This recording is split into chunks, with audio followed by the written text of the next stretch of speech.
Bertemunya Wang Lin dengan Sun Tai tidak hanya memberikannya berbagai informasi penting dan menarik, namun juga mendapatkan pencerahan atas domain hidup matinya, bahwa di atasnya masih ada karma. Setelah itu Wang Li muncul di atas pegunungan dan membentuk puluhan batasan. Lalu sejumlah besar giok surgawi jatuh membentuk formasi raksasa. Formasi ini tidak memiliki nama, tapi dapat menyerap sejumlah besar giok surgawi dan menggunakan dampak yang kuat untuk meningkatkan kultivasinya. Setelah itu 300.000 giok surgawi dikeluarkan dan formasi pedang 7 bintang terbang keluar melingkari tubuh Wang Ling, melindunginya. Penjaga surgawi juga keluar dari bayangannya dan menyatu menjadi ketidakadaan. Jika ada yang berani mengganggunya, penjaga surgawi akan membunuh tanpa ragu. Wang Li membentuk segel dan menekannya ke tanah. Seketika batu giok surgawi di sekitarnya meledak dan berubah menjadi debu. Kekuatan energi spiritual surgawi yang tak terbayangkan tiba-tiba meledak dan menakutkan, berubah menjadi tornado raksasa dengan Wang Li sebagai pusatnya. Gelombang dahsyat menyebar, menyebabkan guntur bergemuruh di seluruh dunia. Hanya 3 orang di planet Ranyu yang bisa merasakan badai energi spiritual surgawi yang dahsyat ini. Sun Si tiba-tiba membuka matanya dari meditasinya dan matanya dipenuhi dengan keterkejutan. Di dalam bongkahan es, pria parubaya juga membuka matanya setelah ratusan tahun menyerap energi dingin. Matanya memancarkan cahaya dingin saat dia melihat ke arah lokasi badai energi spiritual surgawi. Di rumah leluhur keluarga Ran, mata seorang patua dipenuhi ketidakpuasan karena Wang Li membeli pil obat tingkat 8-nya dengan harga 1 keping giok surgawi. Tepat pada saat ini dia berdiri terkejut dan melihat ke arah badai surgawi itu dengan ekspresi suram. Di dalam pusaran tornado, tangan Wang Li membentuk segel dan berteriak, "Serap!" Sungai dunia bawah berputar liar di sekelilingnya. Di saat itu juga, tornado energi spiritual surgawi disedot oleh mulut Wang Li dan disalurkan ke meridian dan jiwa asalnya. Setelah itu Wang Li membuka matanya yang memancarkan cahaya petir.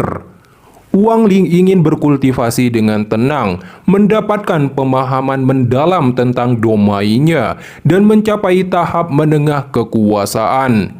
Tapi 3 penguasa planet Ranyun tidak membiarkan hal itu.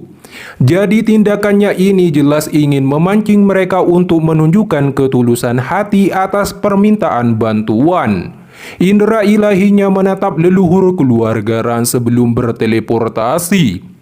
Leluhur keluarga Ran langsung bereaksi, tubuhnya juga menghilang dan muncul kembali 500.000 kilometer jauhnya. Tangannya membentuk segel dan melepaskan teknik telapak tangan petir. Sebuah telapak tangan raksasa yang diselimuti petir muncul dan dibebankan ke arah Wang Ling. Wang Ling tersenyum, dia mengeluarkan penjaga surgawi yang segera melesat dan menghancurkan serangan tersebut. Segera setelah itu penjaga surgawi muncul di hadapan leluhur keluarga Ran dan dengan lembut mendorongnya sampai muntah darah dan terlempar ke belakang seperti meteor. Kemudian dia batuk lebih banyak darah dan wajahnya menjadi sangat pucat. Dia dengan cepat mengeluarkan sejumlah besar pil pemulihan dari tas penyimpanannya dan menelannya. Wajahnya dipenuhi teror yang mendalam saat tersentak menatap penjaga surgawi. Dia tidak tahu seberapa menakutkannya tingkat kultivasinya. Lebih penting lagi, dia tidak membunuhnya. Wang Lin tanpa banyak kata meminta leluhur keluarga Ran memberikan 90% giok surgawi milik keluarga Ran sebagai syarat mendapatkan perlindungannya mengenai masalah 4 tahun yang lalu. Setelah itu Wang Lin juga menyuruh Sun Si dan Ju Si keluar. Mereka berdua segera keluar dipenuhi ketakutan. Adegan kepala keluarga Ran hampir mati dengan sekali sentuhan telah mengguncang hati mereka. Tanpa banyak omong, Wang Li menuntut Sun Si 70% giok surgawi dan Ju Si sama dengan leluhur keluarga Ran. Sementara Susi dengan senang hati memberikannya selama dia bisa terbebaskan dari amarah keluarga Huan. Begitu pula juga dengan kedua lainnya meskipun mereka cukup enggan. Selain itu, Wang Ling juga meminta pil tersisa dan tas penyimpanan milik anggota keluarga Huan tanpa ada yang hilang. Kemudian mereka bertiga menyerahkan tas penyimpanan yang berisikan giok surgawi yang telah mereka kumpulkan beserta tas penyimpanan anggota keluarga Huan. Setelah itu Wang Ling berbalik dan menghilang. Dia hanya meninggalkan satu kalimat, "Jika tidak ada yang penting jangan mengganggu. Jika keluarga Huan muncul, aku akan bertindak sendiri." Susi dengan santai pamit dulu karena ada urusan. Jusi juga pergi karena perlu mengumpulkan giok surgawi jika Wang Ling tiba-tiba membutuhkannya. Sekarang hanya tinggal leluhur keluarga Ra yang sedang meratapi nasibnya. Tetapi dia berkata meskipun bangkrut tidak masalah selama bahaya yang akan menghancurkan keluarganya menghilang. Di planet 1000 ilusi, kepala keluarga Huan Fansen berdiri dengan hormat di samping leluhurnya. Dia menyampaikan anggota keluarga cabangnya yang menghilang 4 tahun lalu dan terkenal kejeniusannya. Mendengar bahwa anggotanya tidak kembali dan terbunuh, dia memerintahkan kepada keluarga Huan mengirimkan seseorang yang menjaga Liu Mei untuk membantai keluarga siapapun yang terlibat dalam pembunuhan anggota keluarga Huan. Di sisi lain, Wang Ling berjalan-jalan di kota keluarga Sun, memikirkan pemahaman ranahnya. Ranah hidup dan matinya telah menyatu dengan jiwa asalnya. Dalam pikiran Wang Ling, di atas hidup mati masih ada karma, tapi dia tidak bisa menentukannya karena jalan karma terlalu luas. Ketika dia akan mencapai tahap kekuasaan, dia memperoleh pencerahan dan menciptakan sungai dunia bawah. Namun ini hanyalah kematian. Tetapi di manakah jalan hidup itu? Sambil berpikir, Wang Ling menghela nafas. Dia kembali ke rumah kultivasinya dan tersenyum melihat Suling karena memiliki hati yang baik. Suling terkejut melihat Wang Ling dan bertanya, "Bukankah kau ditangkap?" Wang Ling tersenyum tipis. "Dia membiarkanku pergi setelah menanyakan beberapa hal kepadaku." Suling terdiam, menyadari bahwa Wang Ling tidak berkata jujur. Tapi setiap orang memiliki rahasia masing-masing. Jika dia tidak ingin berbicara, bertanya pun akan sia-sia. Jadi Suling hanya bisa mengingatkan kembali Wang Ling untuk berlatih dengan tekun. Wang Ling tersenyum. "Kamu juga harus bekerja keras dan berusaha untuk mencapai tahap pembentukan jiwa." Suling menggelengkan kepalanya. "Karena seberapa tekun dirimu, jika tidak dapat memahami langit maka tidak akan bisa." Namun Wang Ling berkata jika Suling mempertahankan mentalitasnya, dia akan mencapai tahap pembentukan jiwa. Kemudian Wang Ling di dalam kamarnya mengeluarkan berbagai macam harta berharga dari tas penyimpanan keluarga Huan. Hal yang paling menarik perhatian Wang Ling adalah batu api, harta karun magis yang terbentuk secara alami. Dalam ingatan dewa kuno, ini hanyalah bahan pemurnian harta karun. Sayangnya memiliki terlalu banyak kekurangan dan tidak mengandung banyak unsur logam. Jika tidak, batu-batu ini tidak akan lebih lemah dari harta karun surgawi semu tingkat puncak. Jika ukurannya sedikit lebih besar, mereka bisa dibandingkan dengan harta karun surgawi berkualitas rendah. Kemudian Wang Ling mendapatkan informasi dari sebuah token, sebuah tanda pengenal keluarga Huan dan giok. Di dalam giok itu Wang Ling mendapatkan informasi tentang metode mantra 1000 ilusi. Selain itu, Wang Ling juga mendapatkan informasi paling penting. Keluarga Huan telah mengirimkan pesan kepada keluarga inti. Yang utama adalah tentang urat logam api di planet Yunxia. Alasan kenapa anggota keluarga Huan diburu. Kebetulan manik penelan surgawi kekurangan unsur logam. Ketika lengkap, manik itu akan mengakuinya sebagai tuannya dan mengetahui kemampuan yang sebenarnya. Tapi Wang Ling tidak mengetahui lokasi planet Yunxia. Jadi dia menyuruh Sun Si mencatat semua peta sistem bintang Heaven di dalam pelakak giok. Setelah selesai, Wang Ling mengetahui lokasi tersebut dan membutuhkan beberapa bulan untuk sampai ke sana.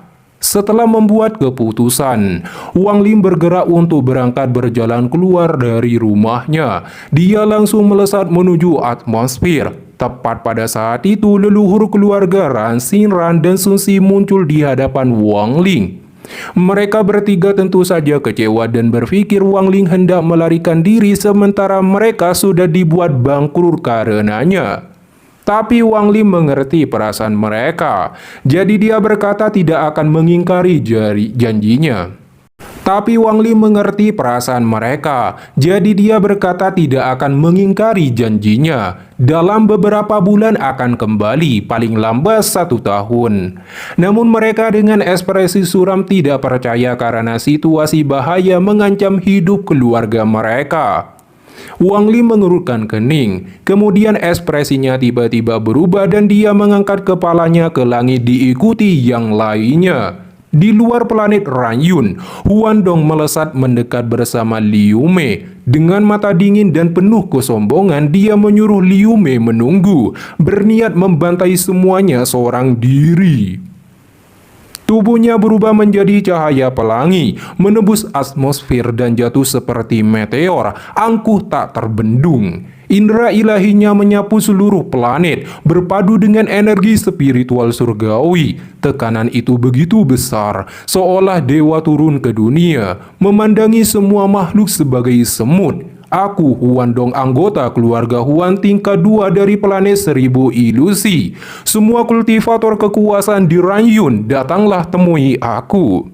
Suaranya menggema seperti guntur, seluruh planet bergetar. Kultivator lemah pucat pasi, bahkan ada yang batuk darah hanya karena tekanan suaranya.